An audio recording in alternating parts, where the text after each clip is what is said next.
Well, good morning. Good morning, everybody. Welcome to our national Zoom property tour. We do these every Saturday morning at 11 a.m. Eastern.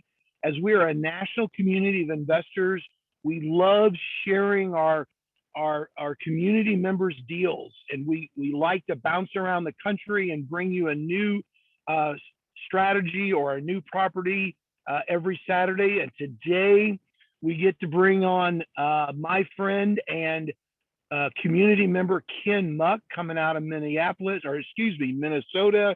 He's actually in Hopkins, Minnesota. We'll bring him out in just a second. Guys, I'm a full-time real estate investor. I've been a part of this community for a little over 6.5 years now. And I would not be where I'm at today with my investments as I do new construction, I do flips, I have rental properties without this community. And as we work together, we collaborate together, we learn together. That's so key. We learn together and sometimes do deals together. So today we're bringing out Ken Muck. Ken, can you come off mute? We'll turn your screen on. Hey, I'm here. There you are, Ken. Good morning again. Welcome, welcome. Well, Ken, I'm so excited to see your new deal, and we've actually had you out over the last couple of years a few times, and so you always give a great property tour. You're always sharing some great golden nuggets.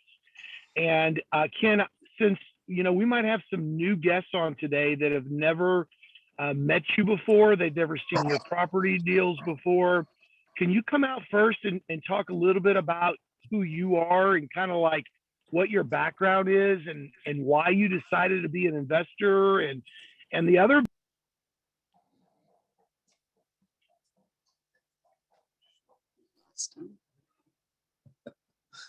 Hey, Scott, I think you're muted. Want to share your story? Yeah. Okay. Hear me, Scott? Can you hear me? Yeah. Can you hear me now? I'm sorry. Yeah. I got kicked on to mute for some reason. I don't know where. I don't know if I was on mute the whole time. No. But Ken, let's go ahead and introduce you to the community. Again, tell us a little bit about your background, why you became an investor, and why this community. Why did you plug in?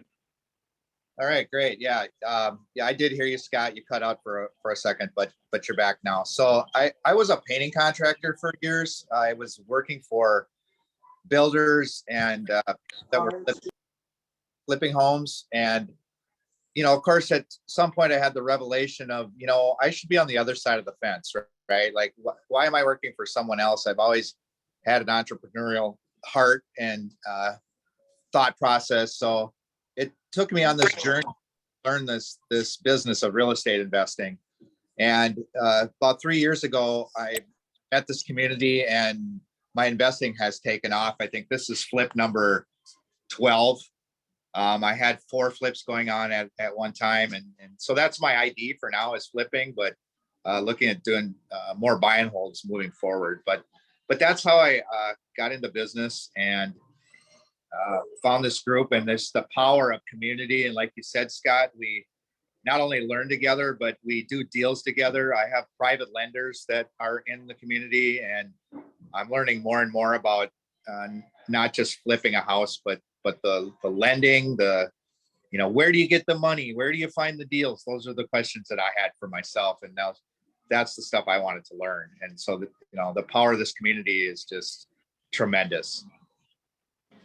That's awesome, Ken. So, yeah, your investor ID, as we call it, has been pretty much fix and flips. But today, you're going to be sharing a fix and hold that you're going to hold on to. And, that is such a huge strategy right now. So many people are if they're not doing it already, they're really contemplating and considering, I want to create monthly cash flow. I'm good. Can you still hear me okay? Yes. Okay. People, they're thinking about it. They're wondering how to get involved, how to get started. And so today's property tour is going to be awesome for that. And so you're up in Minnesota. Is Hopkins like a suburb of Minneapolis? Yes, I would say we're about 10 miles out of Minneapolis. And this is the city I grew up in. So a quick story about this house is I put out there in the world about 6 months ago that I wanted to live in Hopkins, and lo and behold, this deal came along, and the asking price I think was 260. I ran the numbers through the the education. I've learned how to analyze properties, and I ran the numbers on this property, and a full price offer. This house had 120,000 potential profit as a flip. So of course I put in a full price offer right away. 9 other people were bidding on this house, and we got into a little bit of a bidding war. But again, at 120K profit, I had room to move. So I went ahead and put in a $20,000 over asking offer, and I got the offer. But lo and behold, they wanted 15,000 in earnest money, and I had to come up with another 20,000 for closing and some other things, right? So here I am. I know I could get hard money to take the property down and the repairs, but I needed this 35,000. And through the community, I called one of the community members who's a private lender, and I said, "Hey, I need 45,000. Take this deal down. Blah blah blah. Here's the deal." And I raised that money within like 24 hours. And again, mostly because of the relationships that I had built through the community. And so, Scott, I went to closing on this house, and I got a check for $2,000. I have $0 of my own money in this house. This is going to be a hold. What I'm doing is finishing the lower level of this house, where I'm going to live in the lower level, and I'm going to rent out the other 2 levels. And it looks like on paper, I should be able to cash flow this house about 500 a month. So catch this, right? And push the equity up 100,000. So I come into this deal, the education and what I've learned, I'm pushing the equity up 100,000 on this house. I'm going to live here rent free and cash flow 500 a month. I mean, if that's not, I think a grand slam, I don't know what is. That is like huge. That is like off the charts. And I'm hoping this is resonating with everybody on today. And whether if you're on today and you're a part of our community, or you're just checking out who we are and what we do as a community, I mean, this is a strategy that, for Ken, I love what you said. 6 months ago, you kind of put out in the world that you'd love to live in Hopkins, and then bam, this deal comes together for you right there in Hopkins. And I mean, how many people, I mean, honestly, Ken, you and I are investors. This is what we do. But Yep. Think about people out there. How many people would love to live in a nice, updated, clean property and be able to cash flow $500 potentially a month and live pretty much free? And Yeah. you've got equity in the property, and you have so many additional options after this. You can move out later, you can rent the lower level, you can increase your cash flow, you can, this is such a cool deal. And so how did you find the deal? You said you put out in the world that you wanted to live in Hopkins, because I'm sure you're like me, Ken. We talk to people every day in our everyday life, and it comes up. What do you do? I'm a real estate investor. This is what I do. And how many people that you talk to, Ken, I'm just curious, you and I haven't had this conversation yet. How many people that you talk to say these 2 things? I can't find any deals, and I don't have any money. Right. How many people tell you that? Every one of them.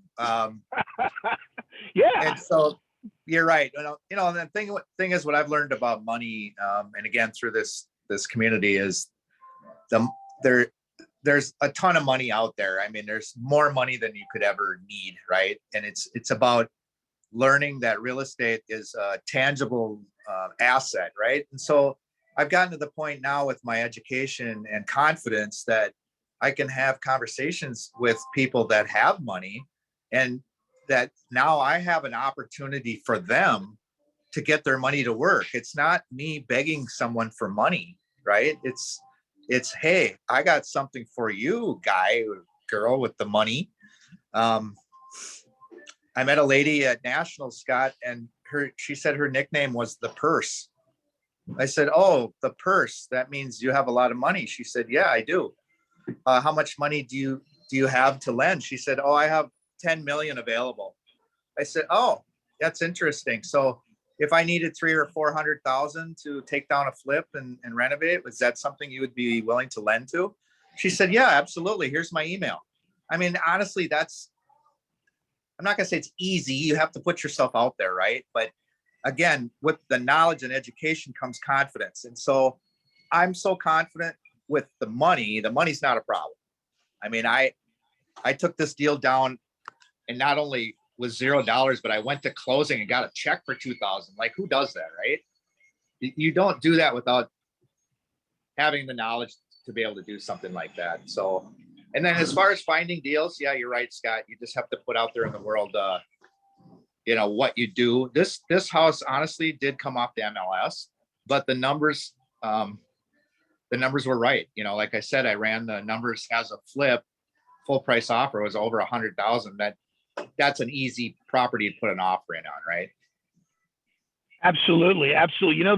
There's if I could tie into that, Ken, there's two things. I just had this conversation twice yesterday with two different people. There's two things as an investor that we're looking for in a property. Okay. Ultimately, the deal's always about the numbers, right, Ken? It's a numbers business. It's always about the numbers. But there's two things that we're looking for that kind of set us up or set an investor up to make that money. And that is, we're looking for motivated sellers and we're looking for distressed properties.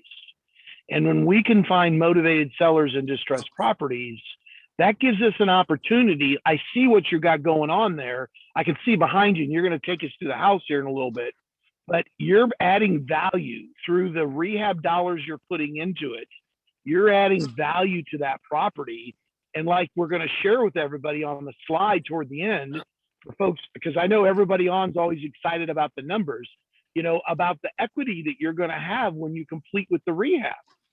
So I'm so glad again, I've already taken away 4 or 5 things that I'm hoping people are resonating with that I would consider golden nuggets. And that is, there is so much money out there in the world. I mean, I don't even know what the current number is. I keep hearing different numbers about how many trillions of dollars are in retirement funds out there. And, there's people that have money, they want it to work for them. And I love something, it's worth repeating because it really is. When you have conversations with people, Ken, you're not begging for money. You're not saying, I need your money. You're positioning the conversation as, I have a deal that you might want to look at here that's going to give you a good return on your investment. Yep. And you learn to have, because, when I first found the community, Ken, I didn't know how to have those conversations, right? I mean, I kind of visualized how to make them or have them, but after plugging into other people in our community and taking our education and learning, the creative acquisition strategy and some of the other ones, I was able to have that conversation. I mean, you come from a contractor background. I come from a sales and project management background. So did you know how to have a conversation with a potential investor?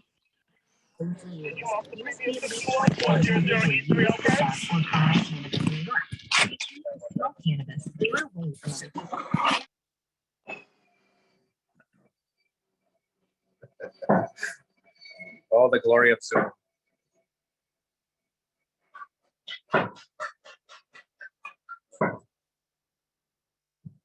Scott was in the share your experience with money. Yeah, another quick story. Just down the road here, I saw for sale by owner signs, right? Of course, everybody out there should be calling those every time to just to have these types of conversations. So there's a home down the road that this lady was selling, and I set up a meeting with her, and she wants 600,000 for the house. And I said, oh, did you realize that you have 600,000 new problems now? And she said, oh, what are you talking about? I said, well, imagine I give you a check for $600,000 tomorrow for this house. Now you have a tax challenge, right? And she said, oh, I didn't think of that. I didn't know that. And I'm like, yeah. So is this something you'd be willing to take payments over time? Well, what did I just do there? I just asked for seller financing, right? But I didn't say, hey, would you do seller financing? So again, as far as the knowledge and knowing about how to get creative with these deals. Now, I'm still talking to her. I haven't purchased the property, still considering it, but again, with the education and the knowledge now, it comes the confidence to have those conversations and just be able to say, hey, would you be willing to take payments over time? So it's just another example of knowledge is power, right? Very much so. Very much.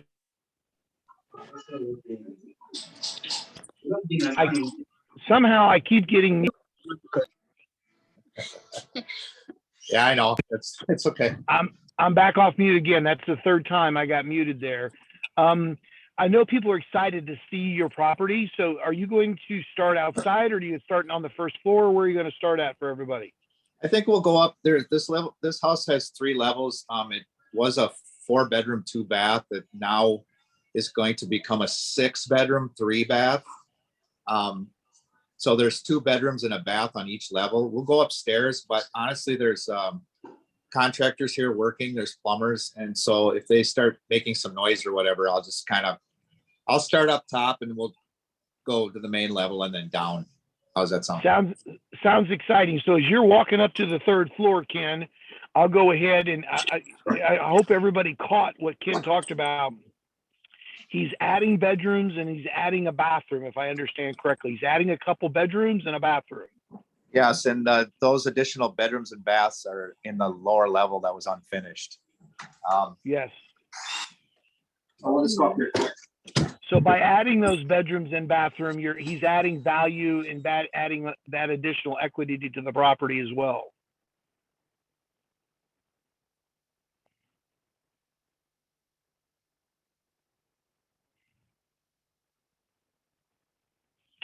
I think you're on mute, Ken.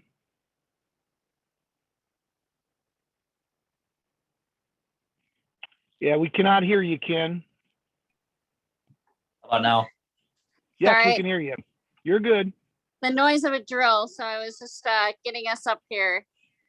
Yeah, I didn't know if we were going to have to fire the camera person or not, but go ahead. Go ahead, Ken.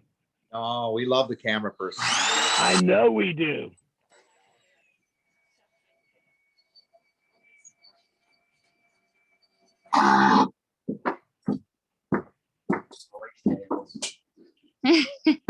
So this is where the bathroom is being added and the rough ends are going in today.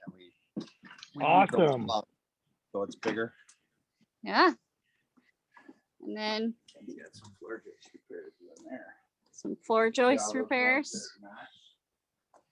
Yeah, my plumber always likes to give me little projects to fix up, but no, he's great. It's good. It's important to have contractors that you rely on, you trust, and Tom's one of those. So, but the bathroom, we ripped this thing completely apart. The wall was here and we moved it out to here. It might not seem like a lot via Zoom, but it's a good probably 2.5 feet, 3 feet. Yeah, so this becomes larger and we're gonna put a hex shower in the back corner there. So awesome. So that'll be a full bathroom there on the 3rd floor. Correct. Yep. And then this bedroom, any surface. We're just re-sheetrocking in here. The bedroom isn't really changing much. This is the master. Wow, master. It's like an owner's suite. Nice. I love that. Bedroom over here. So this is the 2 on the upper level. And again, we'll just re-rock.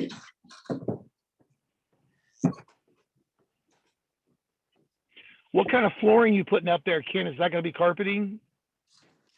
Yes. So the bedrooms will be carpeted, and then of course some type of tile in the bathroom. So this is the so living room. here's the front door, and you walk into here. Yeah, so this is coming in the house, the living room. You know, we're gonna make a built-in here. This is where the TV would be, and then LVT flooring. The original hardwood is in here, but it's at this point I'm making a choice to instead of resurfacing it, I'm gonna put LVT in here. And over here, this was originally open, but this will be closed off. This will become another bedroom. And then to my right is another bedroom down the hall. So there's 2 bedrooms on this level. And then of course we ripped open. This bathroom had a closet here. That was the closet for the bedroom. So we incorporated this room into the bathroom. The bathroom was really small here. The tub's gonna go here. So this bathroom will all be everything brand new.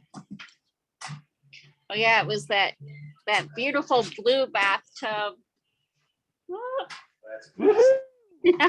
That's just the plastic. Woo woo. This is another bedroom here. So we'll incorporate a closet in the back corner here.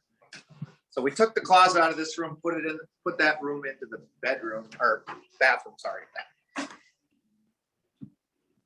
And then there's So Ken, you mentioned that you made a decision. I think this would be interesting to share with everybody. You made a decision not to refurbish the original hardwood to go with an LTV. What went into that decision making? Was it that the wood was in such bad shape? What was the decision on that? Yeah, honestly, I do like to keep the hardwood in a number of my flips. We've resurfaced them. That's something we're pretty good at. And something people like to see is the original hardwood, but I don't know if you can see on camera, there's some pretty nasty areas of this floor that I was kind of concerned it's just not gonna refinish very well. So I don't like to cover hardwood necessarily, but I will. And in this one, that's where the decision came in. I did also part of that decision because this was a rental property. Yes. Yeah. So for durability's sake, LVT is great for rentals. Let me look at that bedroom. I also noticed laying on the floor was a whole bunch of rolls of PEX. So your plumber uses PEX over PVC? Well, the PVC usually is for the venting, and the PEX is for the water supplies, right? So yeah, everything's PEX and PVC. I can show you some PVC stuff right now. So he had to do some re-venting, or this is the drain. And that leads to the lower level where the majority of the work in this house is lower level.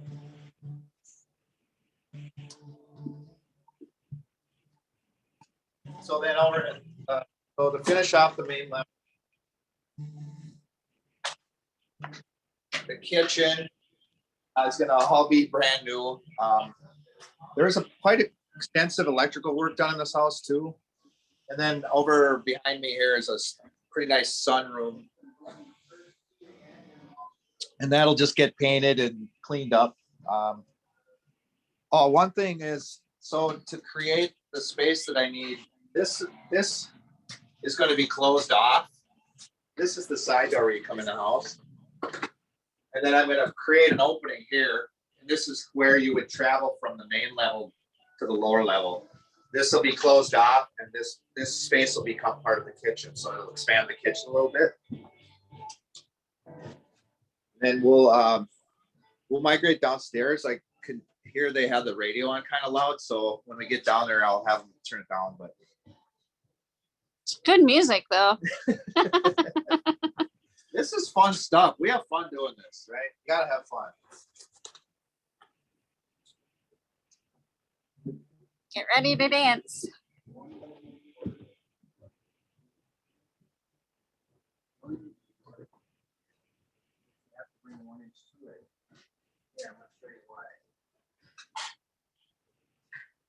All right, Scott, can you hear me? Yes, we can hear you. All right, so this level, we incorporated 2 egress windows. This is to make these legal conforming bedrooms down here. And this is where the value add is, right, Scott? You know, to force the equity up, right? So you can add this whole level as livable square footage now, where before you couldn't, and that's how you force equity on a property. Wow, Ken, this looks so different. Like this had what, red shade or green shade? Yeah, it did. It had red shade carpet down here. And then looks like you have something new going on here. Well, this was not exist. So this is the master bedroom. I got my Scott's lights here. I'm excited about that. So this is where the bed would go. And then this is the closet, but you can travel through the closet into the bathroom. And this is all new incorporated stuff. So this is going to be a pocket door here. So imagine this is closed and you're in your master. You can travel from your master to the bathroom, which is back here. But you can also come into the bathroom from the common area. This common area on the other side of the wall here is the kitchen. Wow. I can see When's the why last time you you're were gonna live here for a while. Yeah. Gonna be a sweet Yeah, so bachelor's pad. this is the kitchen, the range, and everything will be here. Gonna be like a bar top here. So this will be open, and then the TV over here. So this will be a bar top, kids can sit here, whatever they do, you know. Couch, TV, this is where, you know, the TV room is. Around the corner, the plumbers are back there, but that's just gonna be the laundry area. But there is a second bedroom in here. Back out there. I have no idea how to get back here. The hot main. It's not. If you So we put another egress in over here. And this is the guest bedroom. So what do you think of the lighting down here, Anna? It's like, You're looking great. yeah, I mean, it's, Great. you know, it was dark and dingy when I bought it. We opened it Yeah. up with these egress windows. It really brings in a lot of Wow. natural light. So Yeah, Scott, it looked like one of those basements you try not to go in. And can definitely see what's happening. It's gonna be awesome. It is going to be awesome. You can obviously see Ken's vision with what he's doing there. You mentioned you had laundry downstairs. Will each floor have its own laundry? yes, so there's washer dryer gonna go in the upper level by the master bedroom. Yeah, so Wow.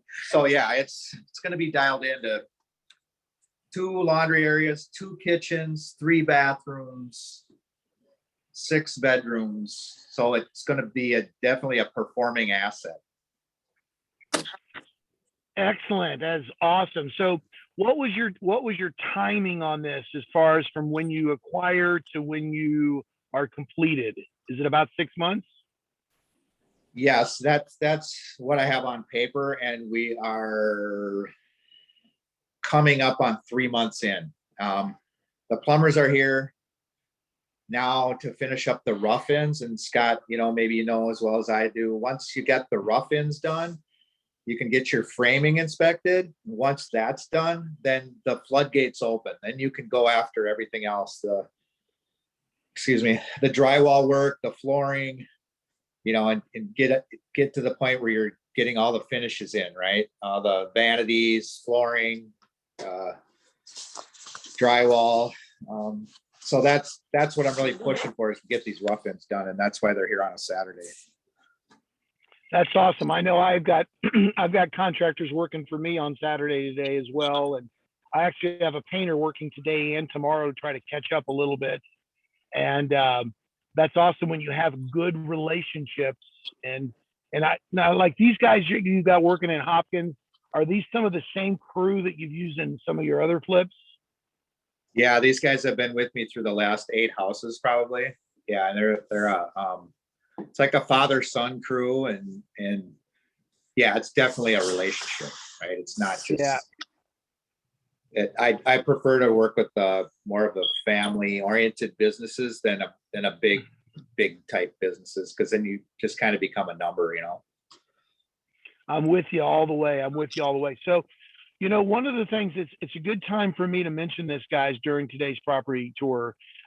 Again, on today, you're either a part of the community already, or maybe you're a guest and you're coming out, checking out our national community. You're looking at the deals we're doing, just trying to figure out this whole thing, real estate investing.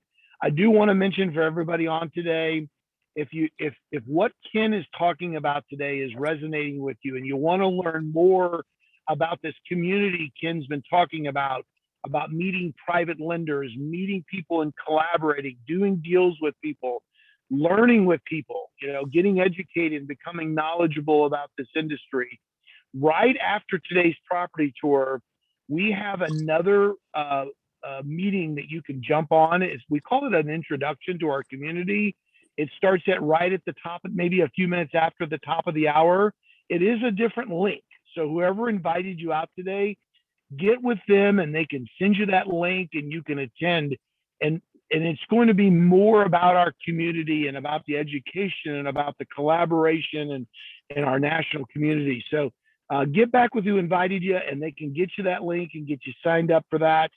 And that starts, like I said, right at the top of the hour, maybe about 5 minutes after. So Ken, you know, you mentioned early on, and I'm hoping everybody grasps this. You went to the closing table, you got a $2,000 check. So you have no money into this deal at all. When you say you have no money, so like you have money budgeted through your private lending on this to pay your utilities every month, to pay your insurance every month, to pay your taxes. That's all figured in the numbers, right?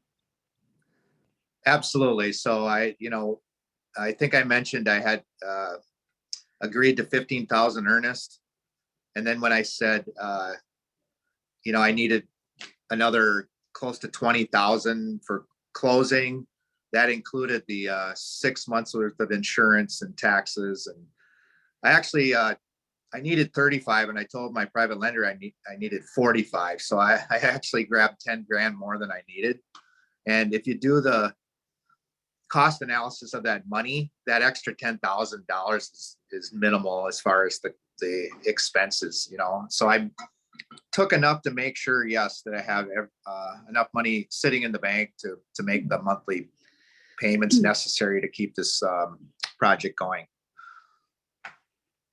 Let's check to see if we have any questions in here that I can ask you.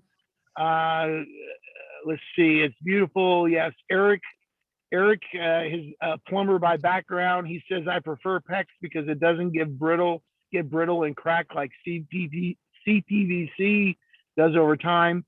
PEX also has a better freeze resistance. Absolutely. I'd love to see the finished project once it's done. Well, me too, Dita.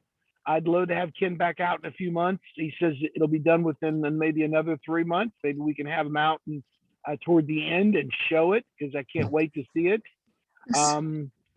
Let's see what else we got here. Okay, here's a great question. I'll let you take this one, Ken. Can you hear me? Yes. So what if you have bad credit, no credit, you have no business credit? Can you still get started in real estate investing? Absolutely. So the majority of private lenders, some are professional lenders, some not so much, but the majority of the private lenders don't look at your credit at all. Obviously I have some history, I've done a number of flips, so that history helps. And then the hard money lenders typically mostly look at the property and not the individual. And I'm not going to say that they don't run a background check on you or something, because they do. They want to know, like any lender, who they're lending to. But don't let that hold you back as a barrier, because honestly, my credit scores are not super great, and my debt to income has held me back in the past, or I thought that it would anyway. But again, with private lending, those barriers are gone. So yes, it's absolutely possible to do this without great credit.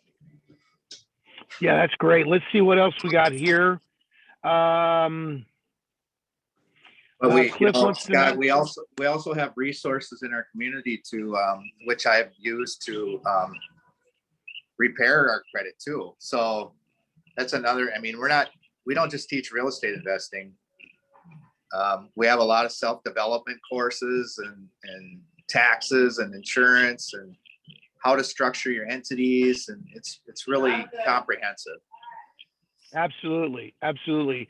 We had a number on the, we had a question about the numbers. So we'll get ready to pull that up here in a second. You can go over the numbers with everybody.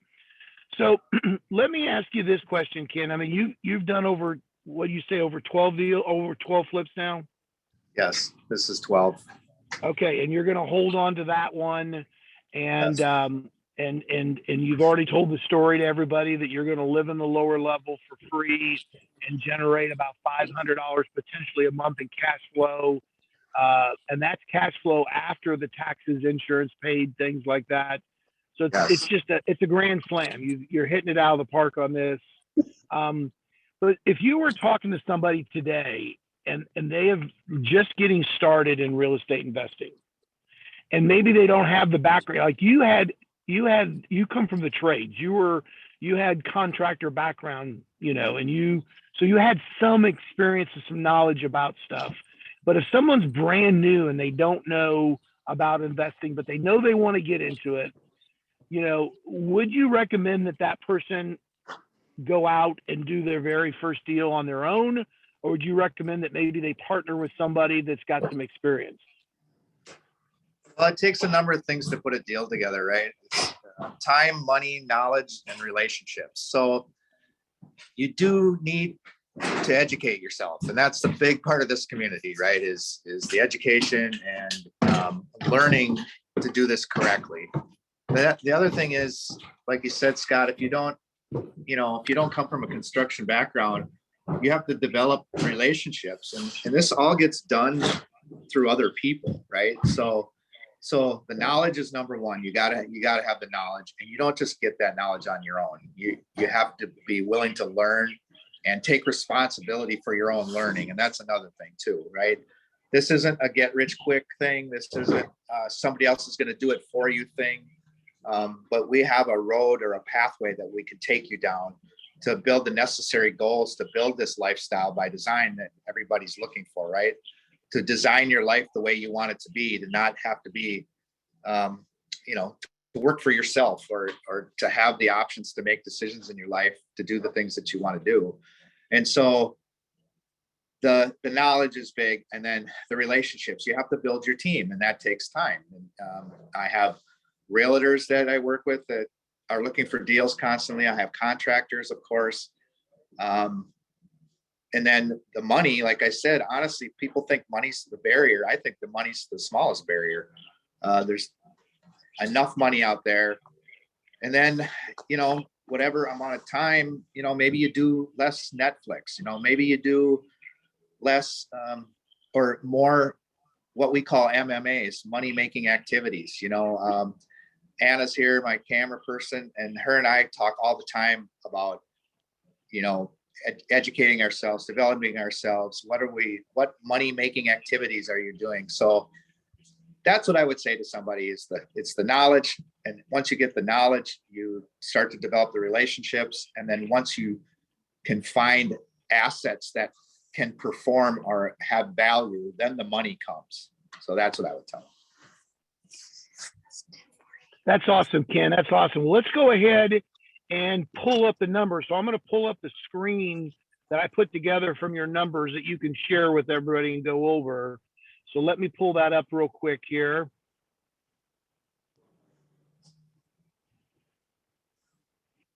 Ken, can you see the screen okay? Yes. All right. So go over, you already talked about when you acquired it, but go ahead and go over these numbers for everybody. Yeah, I guess it's just as simple as, so the purchase price was $290. I budgeted $80,000. Holding costs, let's see, money costs is the interest paid to the lenders. And then the potential rents are actually, we're thinking maybe even a little higher than $2,400. And so the PITI when you become an investor, you'll hear PITI a lot. That's the principal, interest, taxes, and insurance are 1,900. So the difference of the rents and the PITI is around 500. That's where the 500 cash flow comes from. And then the potential equity, I just had my realtor send over a new CMA this morning. A CMA, a comparative market analysis. So running numbers to make an assumption on what this place should be worth once I'm done. Is 525,000. So that's what the equity is, the difference between the 525 and then all the other money I have into it. So That's awesome. Now go over a little bit on the holding costs. What goes into holding costs? well, obviously there's utilities, water, electrical, gas, but then the taxes and insurance. Is there anything else? So basically the holding costs are while you're holding the property until you complete it and either sell it or you start generating cash flow. Those are your costs that we would consider holding. You talk about utilities and insurance and taxes, anything, because, from day one, you have to insure the property. Okay. So there's costs involved in that from the very beginning. And then, the taxes, obviously we all understand we have taxes on the property, on the real estate. So when we do those numbers, and I think I did pretty good on the numbers as far as adding and subtracting. You're looking at a potential equity that you're building into this property. You're forcing equity by doing the rehab, plus by adding bedrooms and bathrooms, of $130,000+, and you're going to live there cash free every month. Right. So that's where the grand slam comes in, right? So, and I've also started a conversation with a commercial lender to refinance out of the hard money and the private money. And so the parameters for that are they'll only lend 80% LTV. And again, I learned this all through my education, right? LTV is loan to value. There's no lender out there that's going to loan you 100% of what something's worth. They will only want to lend 80% to what the value of the property is to protect themselves in case of a default. So here I'm going to have that 133,000 is definitely over the 20% equity that they want to see in the property. And then they also would like to see the cash flow 20% over the PITI. And it looks with the projections that should be there too. So it looks like I should be able to refi out of this again with $0 of my own money.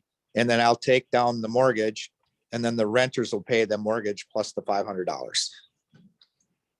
That is amazing. That is so cool. And, you're sharing with everybody that you've already started the conversation. You're already working on the refi part of it.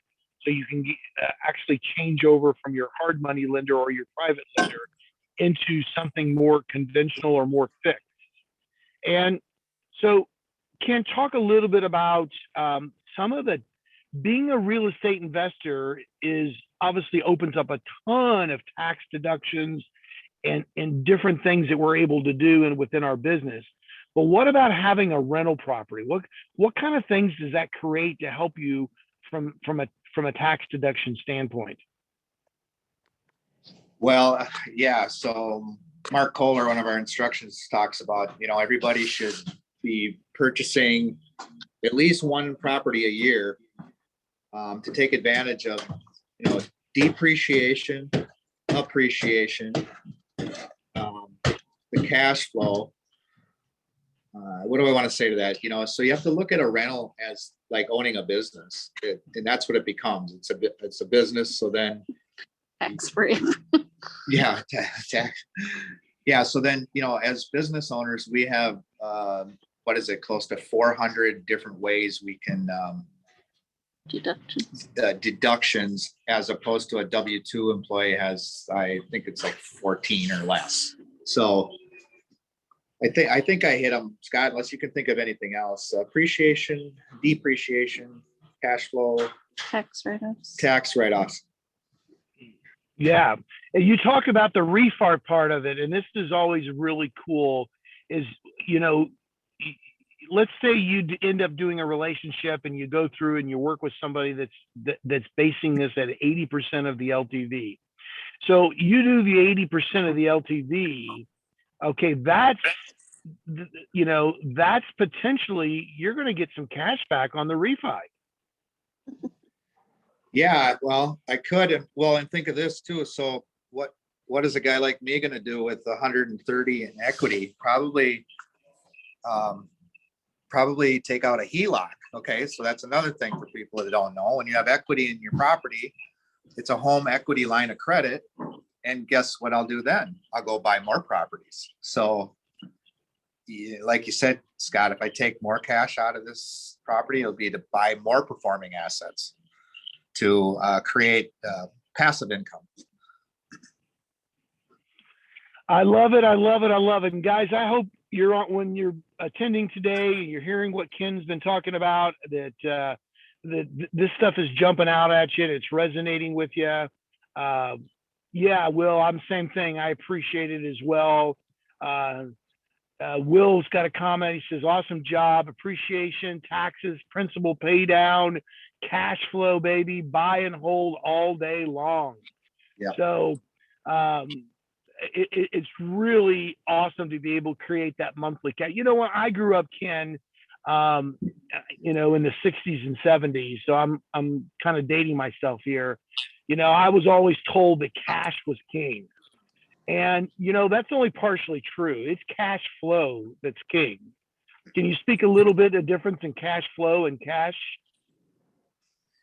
Yeah, well, cash flow is, you know, passive income, making money while you sleep. I mean, think about that concept. Or you're on the beaches of Thailand, drinking coffee in the morning with no shoes on. You know, that's the stuff I think about. And the money's still coming in. You know, that's the glory of passive income. I mean, flipping houses, we call that sexy money.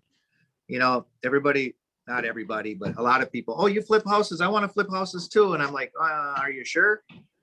Flipping houses is, you know, can be challenging, but what it does is it creates capital where you can put that into the passive income. And I think that's where the real wealth building is in holding properties and creating that generational wealth, right? So flipping is great. I do flipping to create cash, like you said, Scott, to create that cash, but I use that cash to create cash flow. And the cash flow, when I move in this house, I'm going to get 2 cats and their names are going to be Cash and Flow. Cash flow. Get it? I love it. I love it. Well, Sorry. Ken, I'm sorry. Go ahead, Ken. What's that? I said, I love it. Awesome, Ken. So, you know, obviously we would love to have you back out toward the end of this project. So let's you and I keep in touch because I'd love to see the finished product.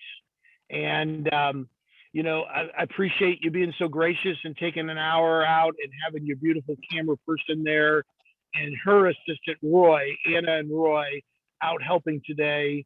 They've done a wonderful job. There she is. There she is.